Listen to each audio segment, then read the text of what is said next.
Dali na. Ito pa lang naman kasi. Naka- Magpapanis kasi. Nakatipid-tipid ka, Day? So, after namin kumain sa Jollibee, guys, ayan, pumasok kami dito sa Pure Gold at nag-grocery kami. Kasi nga, mayaman pa kami noon. So, ganun pa yung buhay namin noon.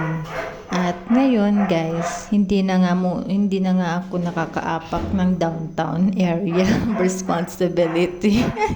Nakakabuisit naman mag-voice over dito sa amin kasi guys, yung mga alagang aso, Diyos ko dahil. So, ayan guys, may pili pa kami ng mga dilata, yan. For 1 month, supply namin yan guys. Diba, may pa-supply pa yan guys.